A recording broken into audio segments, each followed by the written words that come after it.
Right, I gotta work on a video. The first video of the month's usually a Digimon video. I forget the topic to discuss. I've only really been you know what? We're doing it on the one thing I've really been focusing on. Let's talk about Digimon Tamers, the tabletop I've been designing. For those that don't know, I've been designing a Digimon-centric tabletop RPG. I'm still working on quite a few of the Ultimates and Megas as of recording, and hopefully I'm closer to being finished on the release of this video. There's going to be a link down in the description with a folder for all of the files you need for Digimon TTRPG, specifically Digimon Tamers, because everything is going to be free to use. I don't own Digimon, so I'm just leaving it out to the community. I ask if you use it for like streams or content. I wouldn't mind being credited, but otherwise you're free to do what you want. Now, there's not a lot of art in the PDF. After discussing with a few people, I've decided not to use official Bandai images because I don't want to risk getting in trouble. So for some background information on Digimon TTRPG specifically, back in college, I wanted to run a Digimon style TTRPG for some friends. And ultimately, I was just making everything up as we go. Even the sheets that I gave my friends were all just stuff I came up with as I was going. And while my players had tons of fun, I ultimately wasn't too happy about it.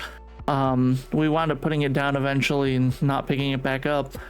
But around 2016, I wanted to recreate what I was envisioning and get something more solid into paper. So I began working on what I can only describe as a broad system to put Digimon upon. And I didn't get too much done due to work and stress and a lot of stuff going on.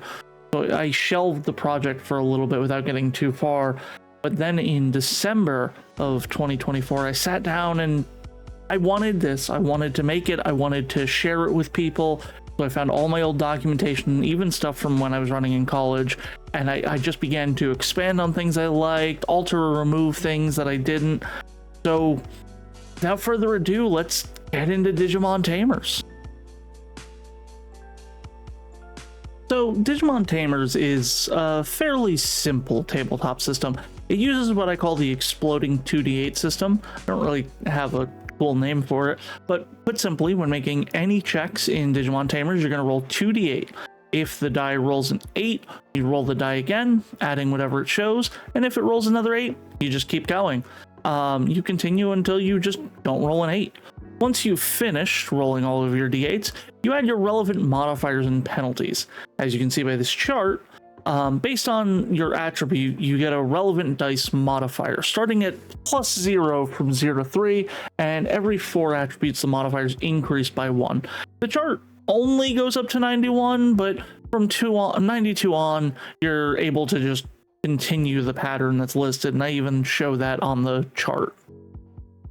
In addition to the 2d8 rolled and your modifier, there is also Boon and Bane. Boon is when you roll an additional d8, adding it to your total, and Bane removes a d8 from your total pool. If you ever aren't rolling dice due to Bane, the check only really succeeds if your modifier is high enough, but that said, if you're at that point, you shouldn't be rolling the check. Boon and Bane cancel each other out, so if you have 3 Bane and 4 Boon, you'll just be rolling 3d8, whereas if you have 4 Bane and 2 Boon, you're not rolling any dice. In addition to attribute modifiers as well as Bane and Boon, there are also situational modifiers, as you can see here. I only have a few modifiers listed, as you can see, but these are meant to be an idea of how bad modifiers should be. To give you an idea, a minor modifier, something that can add difficulty but not a major hindrance, should be somewhere between 1 or 3, whereas anything that would be major, either helping or hurtful, should be a Bane or a Boon accordingly. Tamers and Digimon both use the same attributes for simplicity, though tamers have limit on their attributes. I'll be going more into the limits a little bit later, but suffice to say, the primary attributes are HP, or hit points, stamina, strength, endurance, speed, brains, and spirit. Hit points are how much damage a tamer or Digimon can take before they'd have their data deleted. Stamina is a measure of how many actions a character can take on their turns in combat. I'll go into this a little bit later. Strength is how strong a character is. Endurance is a character's resilience. Speed is how fast and agile a character is. Brains is how intelligent a character is. Spirit is a character's willpower. Now, I'll be going into combat later, as well as the secondary attributes that are combat relevant. The only one I'm going to discuss right now, though, is awareness. A character's awareness is equal to 6 plus their brains modifier. Generally, this will give the GM an idea of how aware a character is while looking around. If a character ever needs to roll perception from actively searching, just roll and add the brains modifier. Now, social encounters are, of course, going to come up. It is a role-playing game. Attacking every Digimon you come across is a surefire way to get in trouble, so something to keep in mind, especially with social encounters on the horizon. Digimon's opinions can always vary from mon to mon, and when resolving social interactions, let players give an idea of what they're doing. The specificity can range based on the comfort of the player in that situation. For example, if a player isn't well versed in rocket science but is trying to explain why the rocket that a Solarmon built won't work, they can just say, I'd like to use my character's study of rockets to explain what may need to be adjusted. This is if their character has history with that or anything. Now, if they are well versed in the topic, they are more than welcome to say, I turned to Solarmon, hey, your fin stabilizers are made out of tin. The heat from the rocket itself could prove to be too much for something with such a low melting point. Probably consider an alternative. In both cases, the player's going to roll brains to complete their check, and they're going to get the same modifiers. The difficulty should be unchanged as well, as quite frankly, just because a player doesn't have their character's knowledge, they should not be penalized for it. If a player is attempting to appeal to emotions or empathy of another character, however, they'll actually be rolling spirit. For example, they'd maybe be giving anecdotes on life, or just trying to convince a character who's lost those they care about that, hey, the emotions they're feeling are valid, but they should use those emotions to help others from feeling that same way. When it comes to social checks, players should always be the one rolling the die and should never be forced to make a choice just because of characters rolling. I'm gonna go on a bit of a tangent here. This is actually a belief I hold in any tabletop games. If a character is being influenced non-magically to make a decision, the most a player should be forced to feel is that someone's making good points, or maybe they're socially pressured by their group, but they should never be told you agree with this, because that takes away control of the character from the player. Let the player decide if they agree with it or not. They might still go with it, especially if they are dealing with social pressures of their group. Now, that out of the way, the player controls both the Digimon and the tamer in the game. While the game could easily have been simplified to allow players to just play as the Digimon, having a tamer just kind of feels nostalgic for me and is kind of what the game's designed for the intention of. But ultimately, it's up to the group's discretion. If they want to just be a partner, they're more than welcome to just be a Digimon partner. Now, the final system to talk about before we get into combat would be advantages. So on this chart, there's a number of options. A character generates an advantage point anytime they roll 10 or higher than the check. If they roll 20 or higher, they generate 2 advantages, and so on. This continues every 10 that they beat the check by.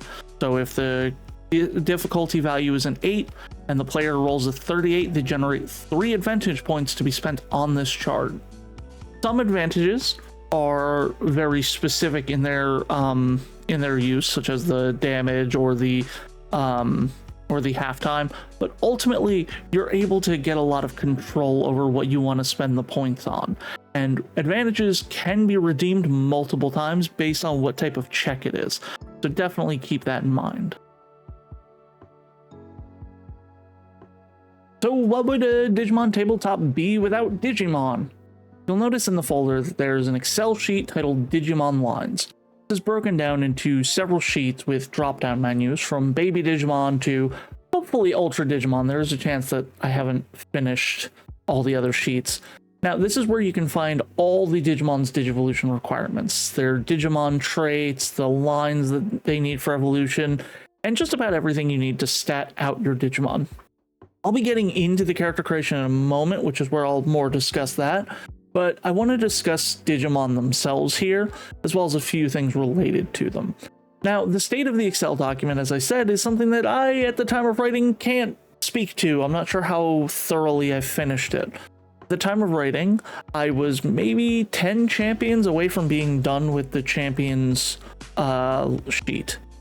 All of the Digimon are set up to have a lot more balance between their attributes. Some Digimon might be a bit weaker, where some are a bit stronger, but the difference is nearly negligible from a standpoint of requirements. After all, one Betamon might have 8 endurance, while another only has the 5 needed to Digivolve into Betamon. Using Betamon's sheet here, you can see a lot of information: the name, the type, the size, attributes, traits, attacks, next and previous stages. There's a lot of info here, but what does it mean? Well, some of this is fairly obvious, especially for fans of Digimon. Digimon's name is just what their Digimon like breed is, which Digimon they are. A Digimon's type is one of the 4 various types they fall into: vaccine, virus, data, and free, which does play a role in combat, as you'll see. Movement is just if they have alternative forms of movement other than walking or hopping, in the case of Betamon, that a Digimon's able to do. Traits are an optional rule with 2 different ways to play. Singular trait means that every time a Digimon digivolves, you replace the existing trait with something on the list of the current stage, whereas evolutionary traits means you keep whatever trait you had previously chosen, starting with the rookie's trait, and then every Digivolution you choose a new trait to add to the sheet. Bonuses do not stack in this, so if a Digimon has Tough and then later gets Chrome Digizoid, they don't reduce physical attacks by 2 for every 10 points of endurance, but they do get the benefit of lowering damage of magic attacks.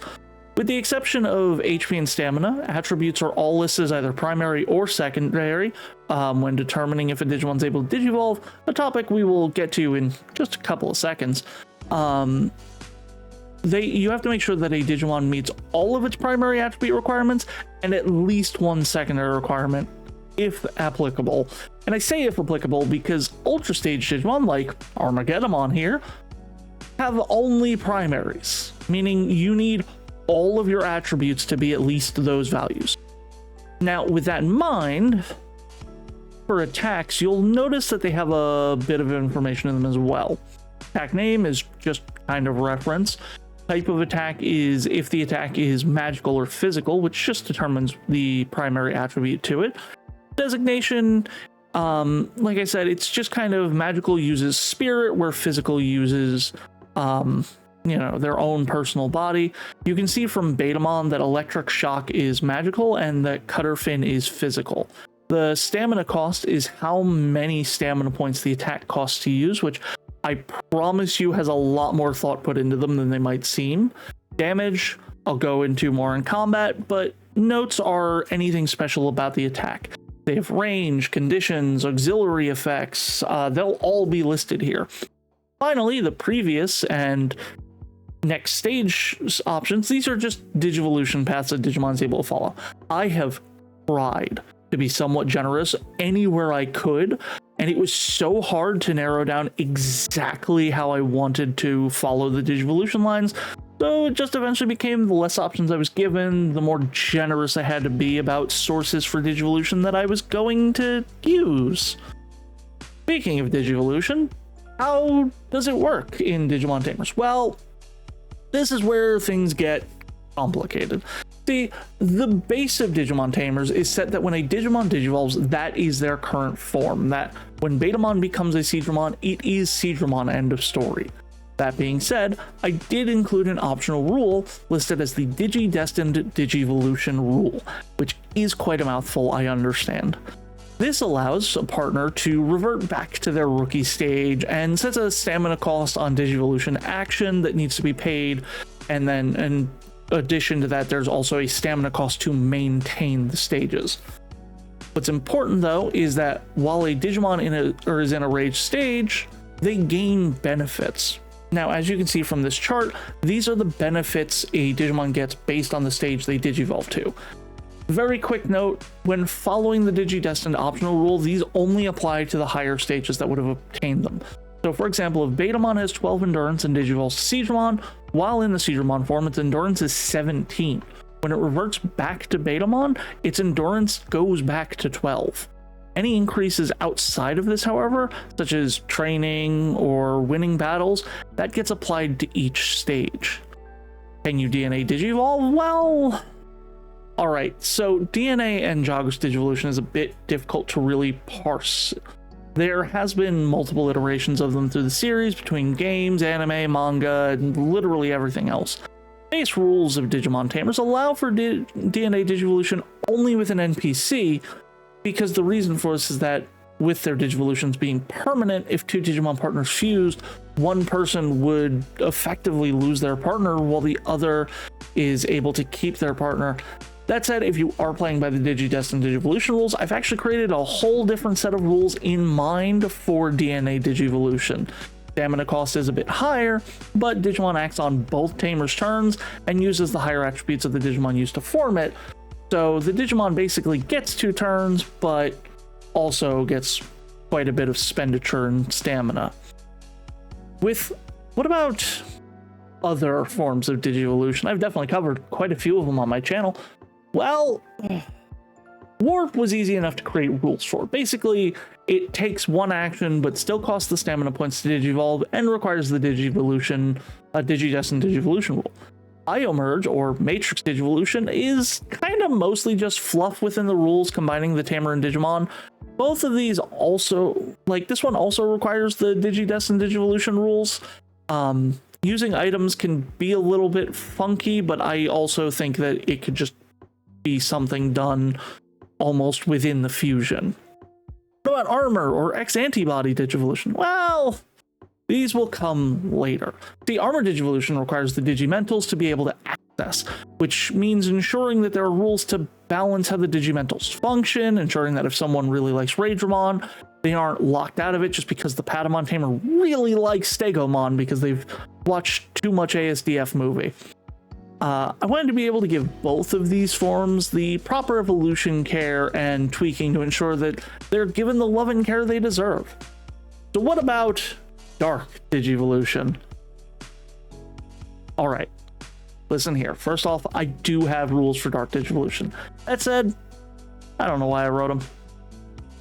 I'm gonna be honest here, I mostly put them in for thinking about moments when Tai is yelling at Agumon to Digivolve so their friends don't die, and he becomes Skullgreymon, ironically almost killing all of his friends. Now, if a player at the table is actively abusing their partner willingly, that needs to be addressed out of the game. There are junk evolutions as well, as any rookie Digimon is able to become a Numamon. If a Digimon's not being taken care of properly while being champion or higher, it'll just revert to a Digitama without any rebirth benefits.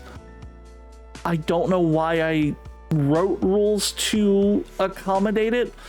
Just keep that in mind when you're reading through. It was just rules I felt I needed to put in, but I could not honestly tell you why.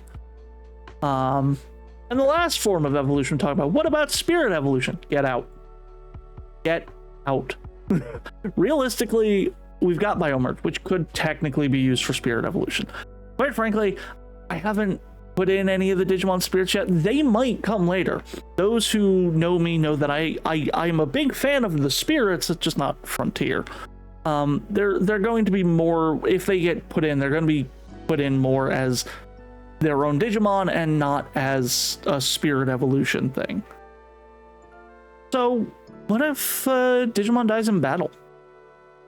Well, at that point, it reverts to a Digitama. When this happens, there's math involved. First off, a Digitama doesn't need to be the same baby Digimon that they started as. If your Digimon came from a Poyomon, but you really want to have a Bodemon now, perfectly acceptable. After deciding the starting egg, you have to figure out the baby Digimon's starting point. When lost in battle, some of the data restores into the egg. A Digimon's health is divided by 20, rounding down, and if that's less than 5, their max HP becomes 5. Each other attribute is set to 1/10 of the attribute, rounded down. If you're using the traits optional rule, the Digimon loses all of their traits, only hatching with the innocent trait that baby Digimon are born with. Keep in mind, the innocent trait is only for baby and in-training Digimon, unless stated otherwise. In this section, we're going to discuss your tamer, both creating and leveling up, and then go into how to create your starting Digimon. This is mostly because I don't feel like there's enough to really give a tamer their own section, as I feel like a lot of the info can be explained while building your tamer. Now, when building your tamer, I personally suggest starting with a name, pronouns, and some form of background idea.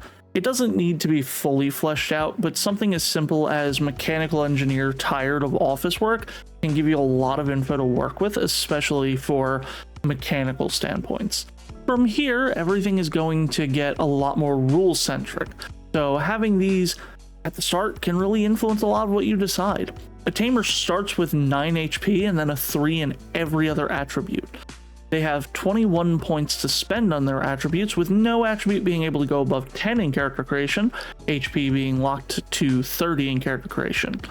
During play, a tamer can't have an attribute above 15 or an HP above 45.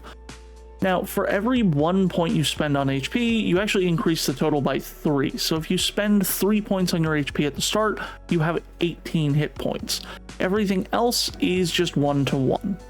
The final part of creating your tamer is to choose your tamer skills, and I'm going to give a very brief overview here, just kind of out of simplicity.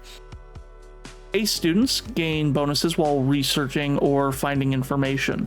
Foreign leaders allow the tamer to give their spirit modifier to a check once per turn as a reaction. Center of attention draws the ire during combat or the attention during social encounters. Cooks are able to make additional foodstuffs while cooking, saving some ingredients. Empathetics are able to raise better Digimon that revert to Digimon naturally. The survivalist allows characters to forage for food using their brains attribute and get a bonus to doing so. Tech wizards are naturally excellent at getting machines to work, and troublemakers are just looking to fistfight and will punch a Devimon without second thought. All of these get better as you raise the tamer skill, but how do you do that? Well, by raising your Digimon properly. Every time a Digimon reaches a new stage, without it being a junk or dark Digivolution, you gain 3 attribute points to spend, either increase an existing tamer skill by 1, or you gain a new tamer skill. When your Digimon reverts, you maintain any of your skill levels as you go from baby to in training, then in training to rookie and on. You continue to just grow. Now, it should be said that while using the Digitest and Digivolution rule, this only factors in when your Digimon reaches a new stage that hasn't been in that life yet. So in the event one of your rookies reaches the champion stage, you get the bonus, but if your rookie then decides to go into a different champion, you don't get the bonus a second time, since your Digimon's still only able to be a champion. What about starting Digimon? Well, the group, and mostly the GM, determines if you'll be starting with an in-training partner or a rookie partner. Once you know, you can then choose your partner. You set their attributes based on the stat block that exists. In-training Digimon have 5 points to spend across their attributes, with all the dash attributes starting at 0. Rookie Digimon have 7 points to spend. In-training Digimon set their HP to 10 and their stamina to 5, while rookies set their HP to 20 and their stamina to 8. From there, calculate their various modifiers and secondary attributes, write it all down on the character sheets, and your character's all set. The character creation is fairly simple. With your starting Digimon, the earlier evolutions don't matter as much, as they'd be more for the sake of storytelling. So if you decide on one, write it down. What are these second attributes I keep mentioning? Well, there aren't many of them. We already discussed awareness being one. Most of the secondary attributes are related to combat, but we're going to discuss them from here. First up, initiative, which determines turn order in combat. This is a combination of your speed and your brains modifier. Your block is equal to your endurance modifier plus 6, though the durable trait makes it double your endurance. Your evasion is 6 plus your speed modifier. Resistance is a combination of your endurance and spirit modifiers, and is used to fight off any conditions like poisoned or slowed. Finally, your movement value is equal to 5 times your speed attribute. If the character has 0 in speed, they can move 2 feet as an action, which means it basically takes 2 actions to get anywhere. There are limits to the speed. Rookies can only go up to 30 feet, champions to 45, ultimate 60, megas 75, ultras 90, and baby and in training Digimon are limited to 10 feet of movement. With that in mind, however, the Excel trait doubles that higher limit, since some Digimon are meant to be way faster. With movement in mind, I think it's time we move over to... Combat is exactly what you'd expect. It's when a confrontation has to be solved with something other than words, usually violence. To determine combat order, the first thing rolled is initiative, which is 2d8 plus your initiative modifier, which, for those who, may have just skipped to this chapter, is equal to your speed plus your brains modifier. Tamers and Digimon take the same turn, so you'll just use whoever's initiative modifier is higher. Turn runs through basically the following steps. Not too complicated. First, you regain a number of stamina points equal to your endurance modifier.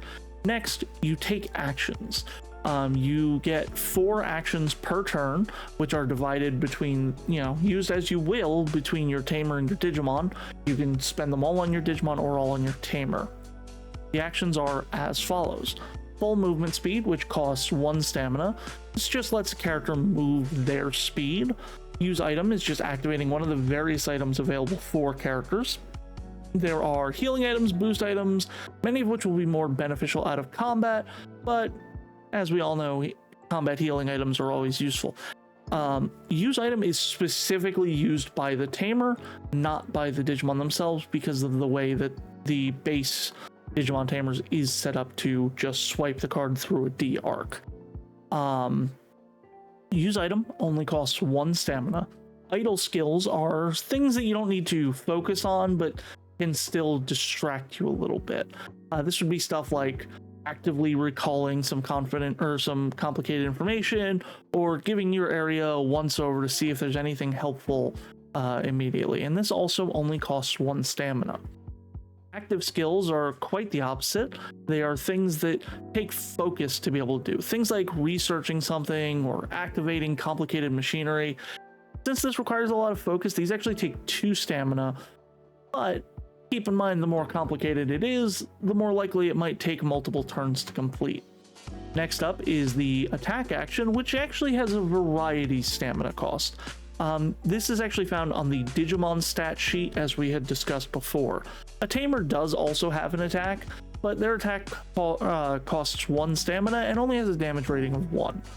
Final action is to guard. This takes no stamina and instead claims your entire turn to double the endurance bonus you get to your blocking, but you also regain twice your endurance modifier to stamina.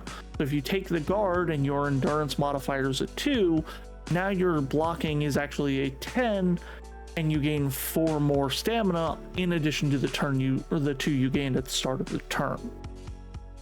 Now, when resolving an attack action in Digimon Tamers, the order is thusly. First, you declare your attack and your target. Target then declares if they're going to be evading or blocking. You roll 2d8 and add your strength if it's a physical attack, or spirit if it's a magical attack. Now, per this chart, as you can see, some Digimon are weak or resistant to others. Vaccines get a boon to attacking a virus type and bane to attacking a data type. Ada gets boon to attacking vaccine type and bane to attacking the virus type. Virus gets boon to attacking data type and bane to attacking vaccine type. Now, there is the evil trait, which allows a virus type to instead gain boon to attack a vaccine type Digimon, but otherwise this chart is going to be the standard. Free types have no resistances or weaknesses, and also what a tamer counts as for the sake of attacks. Now, if you succeed on your 2d8 check, you deal an amount of damage equal to the damage rating of the attack and the equivalent modifier as mentioned above, so strength for physical and spirit for magical. The target loses that much HP. Some attacks will note conditions that they might also inflict. The way these will be listed will show the condition, in this case confused, and the difficulty to not be inflicted. The target of the attack rolls a resistance against that difficulty value or ends up inflicted with that condition. Some traits, such as poison coated, allow for a Digimon's physical attacks to all naturally cause conditions, and they can ultimately be something to worry for as a tamer if you're not prepared. So you won the battle, but not really experience in tamers. So what are the rewards? Well, I mean, there's the obvious rewards: items, food, reputation or rumors. But in addition to that, there are also attribute increases to the Digimon. For each Digimon defeated, you get to choose between +2 max HP and +2 stamina for your Digimon. In addition, you get bonuses to your other attributes, though these are based on the Digimon you face. The left column, stage, is in comparison to your Digimon. You'll only get rewards as long as your Digimon you face is no more than one stage below yours. Based on how much stronger that Digimon is, you get a bonus to the primary attribute of the Digimon based on this chart. So if your Candlemon manages to somehow defeat a Galgamon, you get to give them +2 strength, +2 endurance, and +2 spirit, as well as +2 HP or +2 stamina.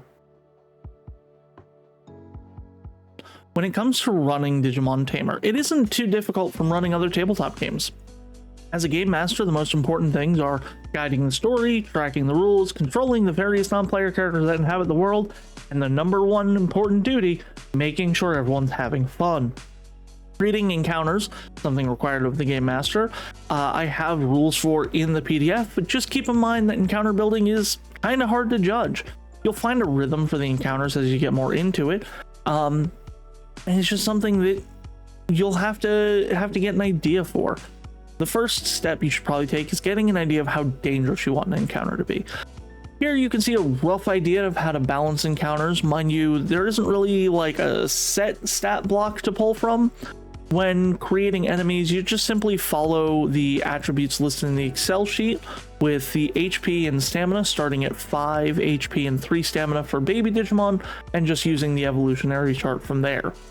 Now, you are free to adjust these attributes as you choose.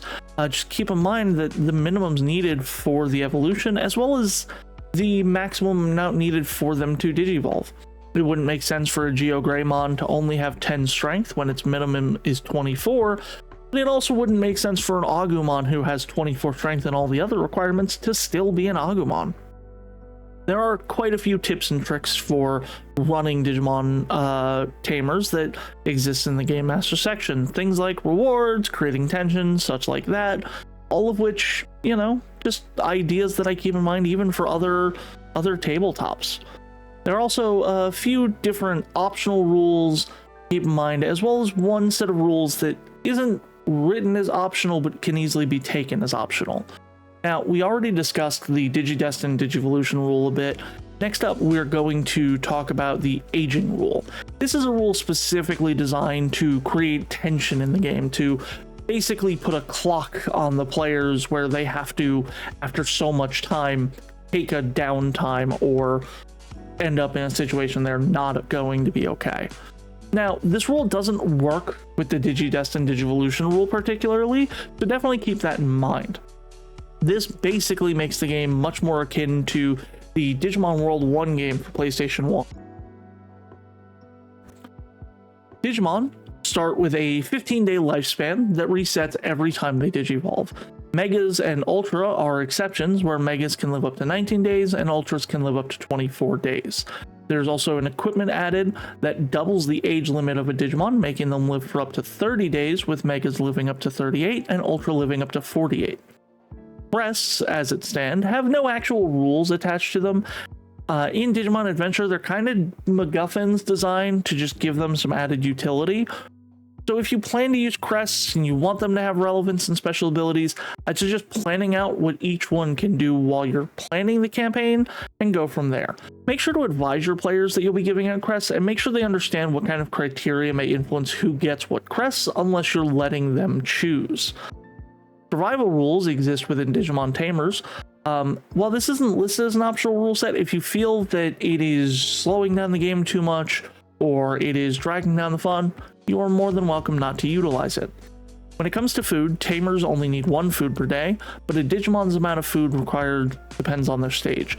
Baby and in training Digimon only require half a food a day, but as they digivolve, it doubles from there, with rookies requiring 1, champions 2, ultimates 4, and so on and so forth. It becomes harder to feed a Digimon as they reach higher stages, basically. And with that, that's everything involved in Digimon Tamers, which is, as I said, it's the tabletop I've kind of been working on for 13 years at this point, very loosely. There's been some breaks, there's been some hiatuses, but it's a passion project of mine, if nothing else.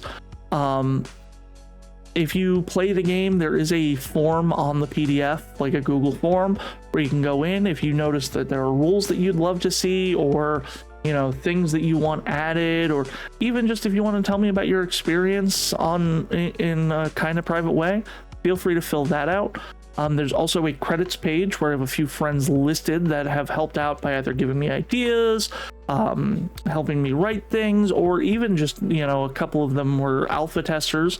I'm also going to link down the alpha test, which has myself, Drac, BP Gaming, and Yama, all really cool people and all people that you should definitely support. Now, as I said, I'm still working on it. I have a lot of plans for it. Once I finish the basic cell sheet, I'm probably going to take a slight break from working on it, and then I'm going to start on the next expansion, which let me know down below if you'd want me to do armor or X antibody first. That said, that's everything. I have things planned, and I hope that people will hang out and enjoy the journey with me. If you're new here, drop a subscribe. That really helps out a lot. Maybe hit the bell if you want to keep updated on videos. I upload every other week on Wednesdays. If you liked the video, and had a good fun, give it a like. Let me know down in the comments about any experience you've had with Digimon tabletops, or if you've played Digimon Tamers and want to share with others what you think of it. I'm live on Twitch and YouTube all but Monday and Wednesday, and you can come join into the discussion there or on my Discord, which also has a link down in the description below. Thanks so much for watching, and I hope to see some of you in the comments or in chat. Bye!